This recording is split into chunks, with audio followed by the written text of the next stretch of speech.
नमस्कार, स्वागत है आपका उत्तराखंड के बुलेटिन में। मैं हूं आपके साथ यशी शुक्ला। रुक करेंगे खबरों का, लेकिन इससे पहले नजर डालेंगे सबके ऊपर। केंद्र सरकार ने जारी की स्टार्टअप रैंकिंग। स्टार्टअप रैंकिंग में उत्तराखंड ने मारी बाजी। एस्पायरिंग लीडर्स श्रेणी में उत्तराखंड का स्थान।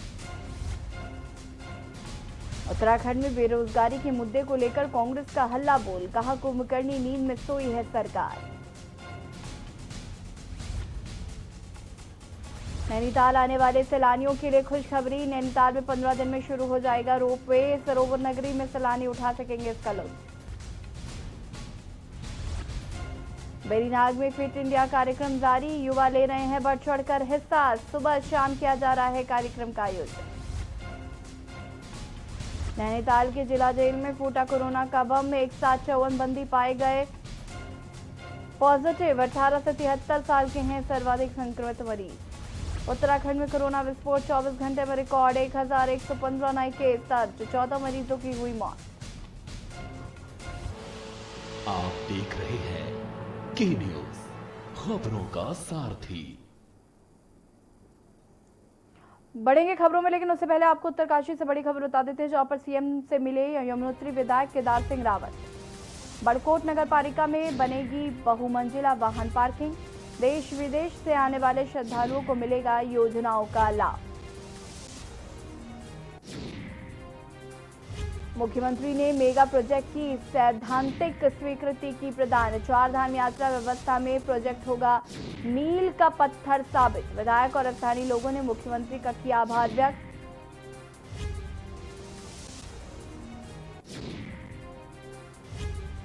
दोनों स्थानों पर निरीक्षण करके योजना का प्रारूप होगा तैयार।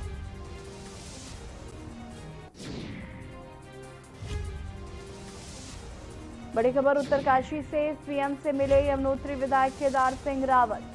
बड़कोट नगर पालिका में बनेगी बहुमंजिला वाहन पार्किंग।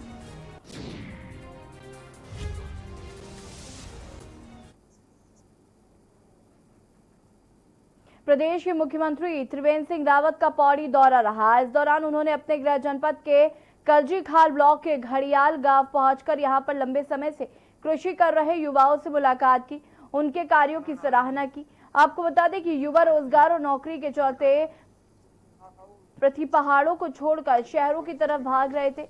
वहीं कुछ युवा ऐसे भी हैं जो कि अपने गांव में रहकर कृषि और बागवानी की अच्छी मदद से आमदनी भी कमा रहे हैं, जिसको देखकर सीएम खुद उनके गांव पहुंचे। प्रदेश में मुख्यमंत्री त्रिवेंद्र सिंह रावत ने कहा कि यहां के युवाओं ने आपदा को अवसर के रूप में बदलकर दिखाया है। जहां लोग आपदा के इस दौर में अपनी नौकरी खोकर घर पर बैठे हैं, तो वहीं दूसरी तरफ यहां के युवा करीब 25 हेक्टेयर भूमि पर कृषि का कार्य कर रहे हैं। युवाओं की तरफ से यहां पर मिश्रित खेती की जा रही है, जिसमें कि हल्दी, अदरक, मक्का, फलदार वृक्ष, स्ट्रीज आदि का उत्पादन किया जा रहा है। बच्चे हैं वो कर रहे हैं उस काम को, और वहाँ पर वो स्वरूप दिखाई देता है जिसकी माननीय प्रधानमंत्री जी ने कहा कि आपदा को अवसर में बदलना जा सकता है। वो चीज़ वहाँ पर देखने को मिली। वो वहाँ पर मिश्रित खेती कर रहे हैं, मिश्रित खेती कर रहे हैं, एक जो कि बहुत अच्छा मॉड्यूल है। और आजकल उनकी कुछ स्विंग भी वो कुछ उन्होंने हल्का फुल्का कुछ उन्होंने आज किया है। त्रिवेंद्र सरकार रोजगार दो वरना गद्दी छोड़ दो किनारे के साथ कांग्रेस पूरे प्रदेश में सड़कों पर उतरी और रोजगार के मुद्दे पर ही कांग्रेस ने प्रदेश सरकार से श्वेत पत्र जारी करने की मांग की। आपको स्क्रीन पर 5 तस्वीरें दिखा रहे हैं, जहां कांग्रेस ने बेरोजगारी के मुद्दे पर जमकर प्रदर्शन किया। इस प्रदर्शन में कांग्रेस के बड़े नेता भी शामिल हुए। कांग्रेस प्रदेश अध्यक्ष प्रीतम सिंह के नेतृत्व में ये बेरोजगारी के खिलाफ प्रदेश व्यापी आंदोलन किया गया। 5 तस्वीरों में आप देख सकते हैं कि कांग्रेसियों ने प्रदेश सरकार के खिलाफ हल्ला बोल किया। बेरोजगारी के मुद्दे पर कांग्रेसियों का हल्ला बोल। चमोली, बेरीनाग, डोईवाला, खटीमा, लालकुआं, 5 तस्वीरों में आप देख सकते हैं कि किस तरीके से कांग्रेसी प्रदेश सरकार पर हमला बोल रहे हैं, और इसमें बड़े नाम भी शामिल हैं।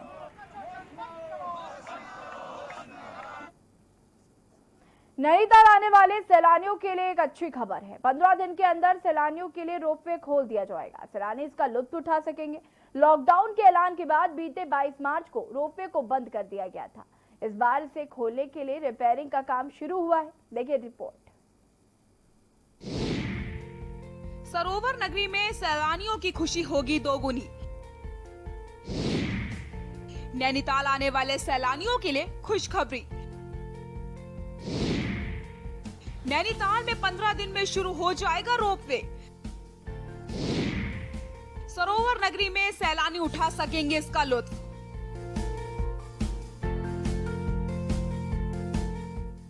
नैनीताल आने वाले सैलानियों के लिए अच्छी खबर है। 15 दिन के अंदर सैलानियों के लिए रोपवे खोल दिया जाएगा। सैलानी इसका लुत्फ उठा सकेंगे। लॉकडाउन के ऐलान के बाद बीते 22 मार्च को रोपवे को बंद कर दिया गया था। अब एक बार फिर से इसे खोलने के लिए रिपेयरिंग का काम शुरू हो गया है। काम पूरा होने के बाद रोपवे को दोबारा से शुरू कर दिया जाएगा। अनलॉक 4 के तहत धीरे धीरे प्रदेश में कई चीजों को खोला जा रहा है।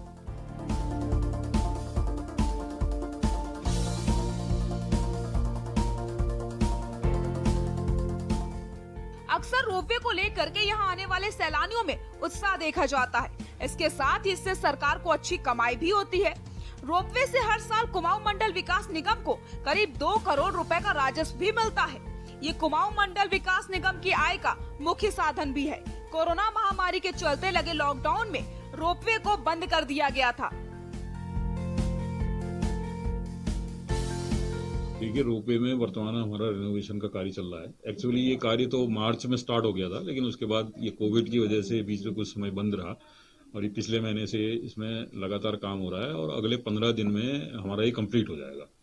तो अगर आप देखें तो 15 दिन बाद हम रोपवे का संचालन कर सकते हैं। लेकिन जैसा पर्यटकों की आवाजाही अभी नैनीताल में काफी न्यून है, तो रोपवे तो खुल जाएगा, लेकिन पर्यटक कितने टर्न अप होंगे ये अभी भविष्य की बात है।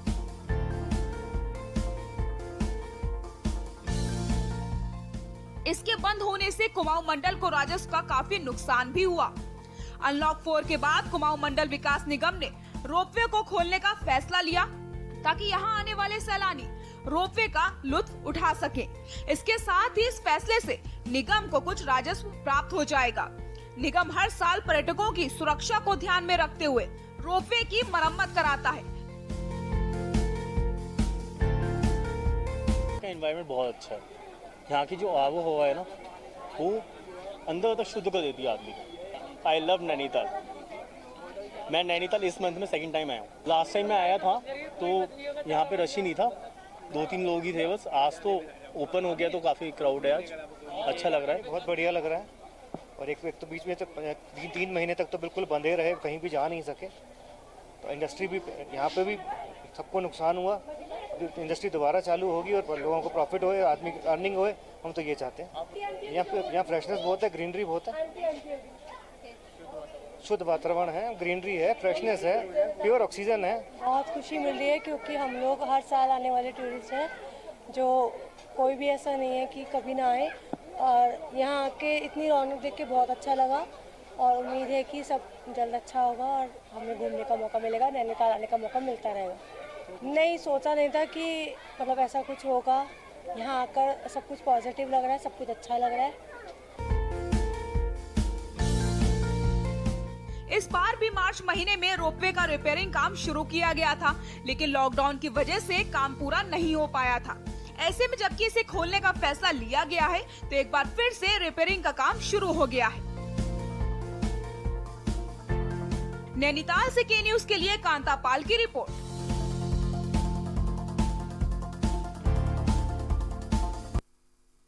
जिला विधिक सेवा प्राधिकरण नैनीताल के अध्यक्ष एवं जिला जज राजीव खुलबे की अध्यक्षता में जिला मुख्यालय नैनीताल व बाह्य न्यायालय हल्द्वानी व रामनगर के ई लोक अदालत का आयोजन किया गया। ई लोक अदालत में कुल 152 मामले तय किए गए हैं।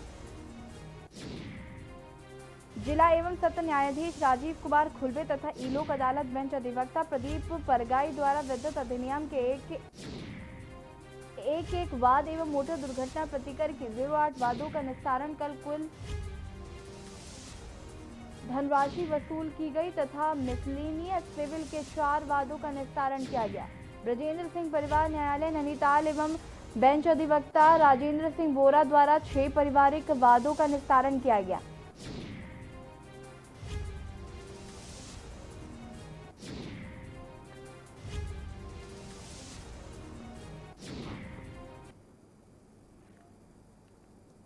नगर पालिका अध्यक्ष अनुपमा रावत ने सीओ बड़कोट को पत्र लिखकर कहा कि नगर क्षेत्र में पुलिस द्वारा दोपहिया वाहन वाले लोगों को बार बार परेशान किया जा रहा है, जो कि इस कोरोना काल में उचित नहीं है।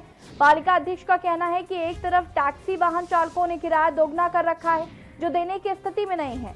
हमारे अधिकांश लोग खेती से जुड़े हैं, जिन्हें बार बार अपनी खेती की देखभाल के लिए बार बार जाना पड़ता है।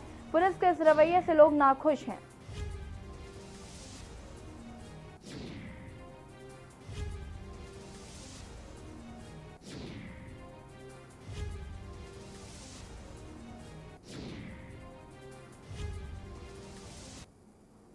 उत्तराखंड में बारिश और भूस्खलन से लोगों की मुश्किलें कम होने का नाम नहीं ले रही हैं। उत्तरकाशी से भूस्खलन की खबर है। बता दें कि पहाड़ी से तकरीबन आधे घंटे तक भूस्खलन होता रहा। इस दौरान भारी मात्रा में मलबा और बोल्डर आने से पैदल मार्ग क्षतिग्रस्त होकर बंद हुआ। यात्री विश्राम गृह भी क्षतिग्रस्त हुए। बोल्डर और मलबा साधु नीलगिरी महाराज की कुटिया तक पहुंचा। यमुनोत्री की ओर यात्रियों के फंसे होने की सूचना पर एसडीआरएफ और पुलिस की टीम पहुंची। बचाव टीम ने रस्सी के जरिए किसी तरह से फंसे यात्रियों और तीर्थ पुरोहितों को निकाला। देखिए रिपोर्ट। उत्तरकाशी में दिखी भयावह तस्वीर। यमुनोत्री मार्ग पर भरभरा कर गिरा पहाड़। देवदूत बनकर सामने आई एसडीआरएफ की टीम। उत्तरकाशी में भूस्खलन से भारी नुकसान। यमुनोत्री गए यात्रियों को निकाला गया सुरक्षित। भूस्खलन की चपेट में साधु की कुटिया भी आई।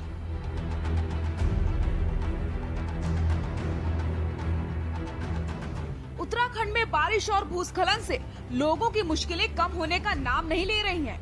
उत्तरकाशी में भूस्खलन की खबर है। बताया जा रहा है कि यमुनोत्री पैदल मार्ग पर भनोली के पास अचानक भरभराकर पहाड़ से बड़ी मात्रा में बोल्डर गिरने लगा। पूरा रास्ता मलबे से भर गया। इस दौरान यात्रा मार्ग पर दोनों तरफ देश के अलग अलग हिस्सों के यात्री मौजूद थे, जो दोनों तरफ फंस गए।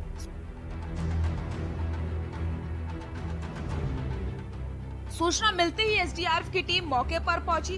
रेस्क्यू ऑपरेशन शुरू किया गया। एसडीआरएफ के जवानों ने मलबे के बीच सड़क के दोनों तरफ फंसे 17 लोगों को बचा लिया। राहत की बात यह है कि इस दौरान कोई घायल नहीं हुआ।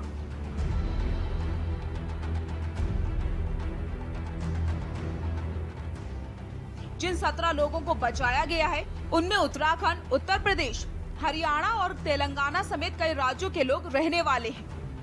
सभी लोगों को रेस्क्यू करने के बाद प्रशासन ने सुरक्षित स्थान पर पहुंचा दिया। वहीं बीच सड़क पर मलबा आ जाने से यमुनोत्री मार्ग पूरी तरीके से बंद हो गया है। मार्ग को खोलने का काम शुरू किया गया। रास्ते में बड़ी मात्रा में मलबा पड़ा हुआ है। ऐसे में इसे खोलने में थोड़ा समय लग सकता है। वहीं यमुना नदी के तेज बहाव से बड़कोट शहर के निचले हिस्से में भूमि का कटाव होने लगा है। बड़कोट नगर पालिका शहर को दिन प्रतिदिन बड़ा खतरा बन रहा है।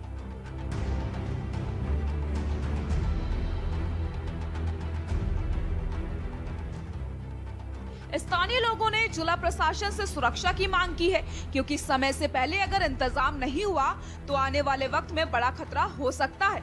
उत्तरकाशी से के न्यूज के लिए अनिल रावत की रिपोर्ट।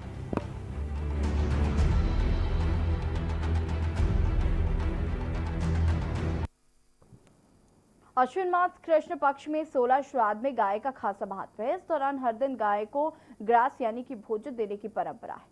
इधर गौपालन के प्रति कम हो रहे रुझान के चलते घास देने के लिए गाय उपलब्ध नहीं हो पा रही हैं। ऐसे में नैनीताल की मंडीताल बनी गौशाला लोगों के लिए धार्मिक अनुष्ठान को पूरा करने का स्थान बनी।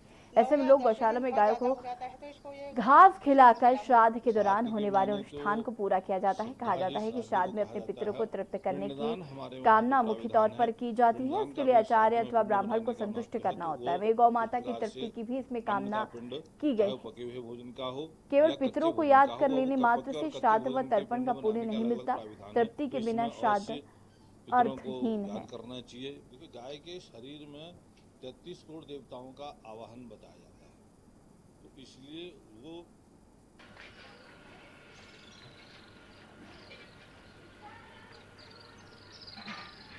कहते हैं कि जैसे इसको गाय को खिलाने से पूर्वजों को तृप्ति मिलती है, उनका तरोतारण होता है, श्राद्ध का वो रहता है करके। इसलिए हम वैसे रोज 8 श्राद्ध तक तो रोज खिला देते हैं। 9वें और 10वें दिन बहुत ज्यादा हो जाता है तो इसको ये घास भूसे में मिला मुलुक। श्राद्ध के माने तो श्रद्धा ही श्राद्ध को कहा जाता है। पिंडदान हमारे वहाँ जो प्राविधान है, पिंडदान का भी श्राद्ध में पिंड बनाने का महत्व है। तो वो उस प्रकार से अन्न का पिंड, चाहे वो पके हुए भोजन का हो या कच्चे भोजन का हो, वो पके और कच्चे भोजन के पिंड बनाने के अलग अलग प्राविधान है। तो इसमें अवश्य पितरों को याद करना चाहिए। देखिए, गाय के शरीर में 33 करोड़ देवताओं का आवाहन बताया जाता है, तो इसलिए वो पितर भी गाय के शरीर में है। ये कहते हैं कि जैसे इसको गाय को बढ़ती महंगाई को लेकर तहसील प्रशासन ने कमर कस ली है, जिसके चलते दोबारा एसडीएम के निर्देश पर तहसीलदार रेखा आर्य ने सब्जी की दुकानों का निरीक्षण कर फूलों और सब्जियों के बढ़ते दामों पर लगाम कसने के निर्देश दिए। वहीं विक्रेताओं को दामों के चार्ट लगाए जाने के लिए भी निर्देशित किया। इस दौरान एसडीएम लक्ष्मीराज चौहान ने कहा कि कुछ दिनों से सब्जी व फलों के बढ़ते दामों को लेकर शिकायत मिल रही थी, जिस पर तहसीलदार रेखा आर्य को निरीक्षण के लिए भेजा गया था। निरीक्षण के दौरान पाया गया कि फलों व सब्जियों के दाम सभी दुकानों पर अलग अलग पाए गए और दुकानों पर रेट लिस्ट भी नहीं लगाई गई, जिसके लिए सभी विक्रेताओं को शीघ्र रेट लिस्ट लगाए जाने के निर्देश दिए गए।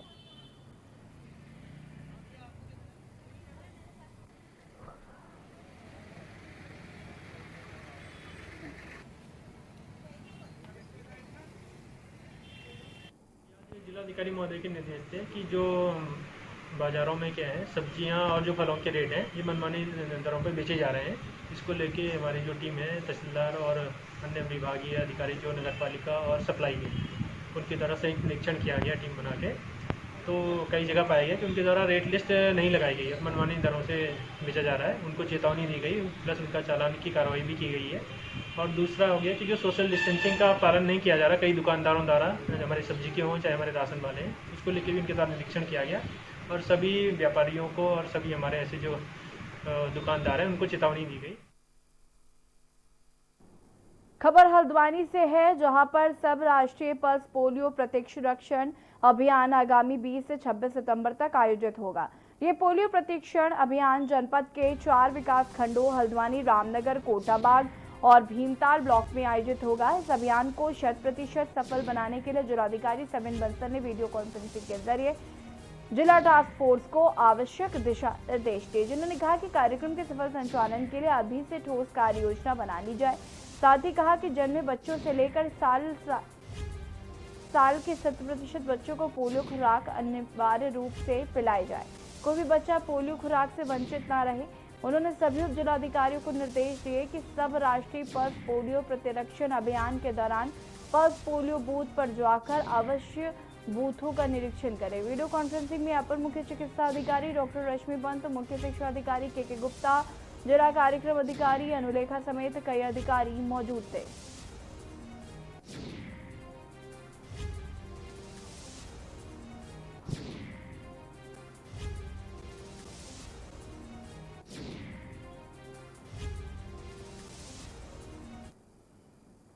दोबारा नगर मंडल द्वारा वरिष्ठ भाजपा नेता संजीव सैनी का उत्तराखंड सरकार में वन विकास निगम का सदस्य मनोनीत होने पर भाजपा कार्यकर्ताओं द्वारा अभिनंदन व स्वागत किया गया। इस अवसर पर संजीव सैनी ने कहा कि वो अपने आप को भाग्यशाली समझते हैं, क्योंकि उन्होंने कम आयु से ही संगठन भाजपा युवा मोर्चा, विद्यार्थी परिषद और भारतीय जनता पार्टी के लिए काम करना शुरू कर दिया था, जिसके फलस्वरूप उन्हें ये दायित्व दिया गया है, जो कि एक कांटों भरा दायित्व है, क्योंकि विधानसभा चुनाव काफी नजदीक है और प्रदेश में भाजपा सरकार फिर से बनानी है। जिसके लिए सरकार और संगठन के बीच पैदा हुई दूरियों को समाप्त करना है, जिससे कि मुख्यमंत्री त्रिवेंद्र सिंह रावत फिर से डोईवाला के विधायक बन सके। बहुत खुश हैं कि आज हमारे क्षेत्र से एक बहुत महत्वपूर्ण जिम्मेदारी संजीव भाई की शुरुआत करूंगा।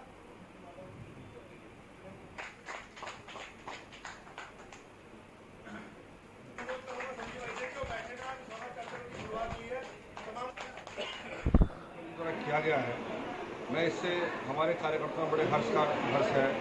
हमारे ये कांटों दायित्व है कि हमको सरकार दोबारा लानी है और 2022 में फिर दोबारा हमारे माननीय मुख्यमंत्री जी दोबारा यहाँ से विधायक बने और हमारी सरकार पुनः बने।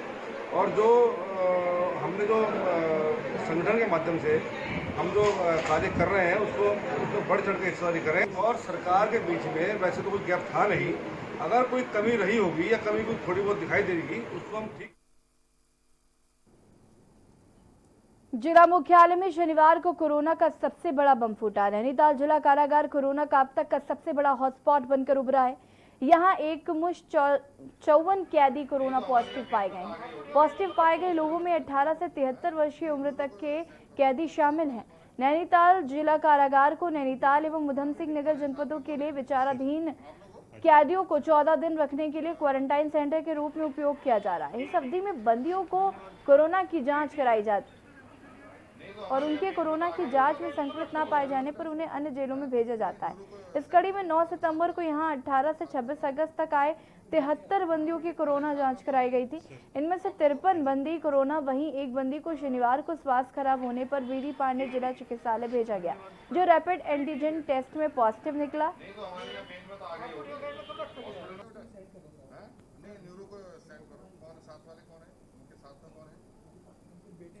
आज करीब हमारे यहाँ 66 मामले करीब आए हैं। उसमें से मैक्सिमम जो है वो जेल प्रशासन से हैं, 62 जेल के हैं और प्लस एक वहीं का कोई कर्मचारी है, बाकी 2-3 केसेस बाहर के हैं। नेहरू युवा केंद्र, पिथौरागढ़ युवा कार्यक्रम और खेल मंत्रालय भारत सरकार के द्वारा पिछले 1 महीने से जारी फिट इंडिया कार्यक्रम में युवाओं द्वारा बढ़ चढ़कर हिस्सा लिया जा रहा है। आपको बता दें कि जिले के विभिन्न विकास खंडों में ये कार्यक्रम चलाए जा रहे हैं। विकासखंड बेरीनाग के ग्रामीणों के क्षेत्रों में सुबह और शाम के समय युवाओं के द्वारा दौड़, योगाभ्यास सहित विभिन्न खेलकूद का आयोजन किया जा रहा है।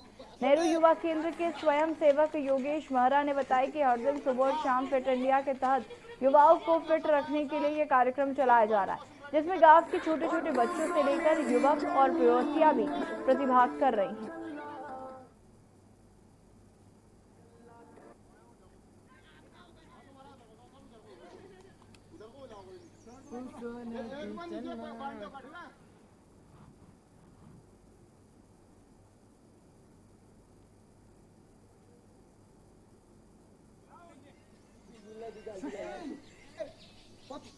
Down.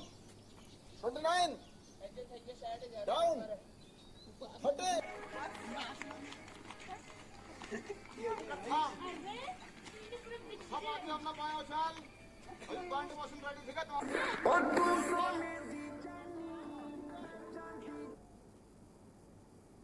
एसएसपी उधम सिंह नगर द्वारा चलाए जा रहे अभियान के अंतर्गत सरकड़ा चौकी पुलिस ने चेकिंग के दौरान एक व्यक्ति को 1 किलो अफीम और प्लेटिना मोटरसाइकिल के साथ गिरफ्तार किया।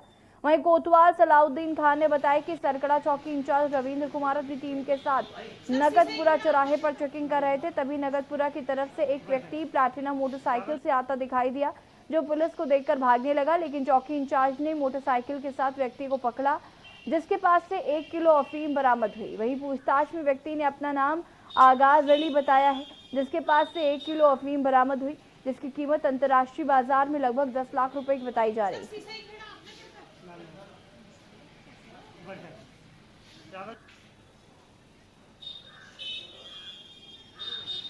चेकिंग में चौकी इंचार्ज श्री हरविंदर सिंह सरकड़ा चौकी इंचार्ज चेकिंग कर रहे थे, तो रैंडम में एक आगाज अली जो सिसरिया का रहने वाला है, उससे अवैध 1 किलो अफीम जो है बरामद हुई है और उसे पकड़कर गिरफ्तार कर लिया गया है और उस उचित धाराओं में NDPS में मुकदमा पंजीकृत किया गया है। उत्तराखंड के बुलेटिन में फिलहाल इतना ही। देखते रहिए के न्यूज़ इंडिया। नमस्कार।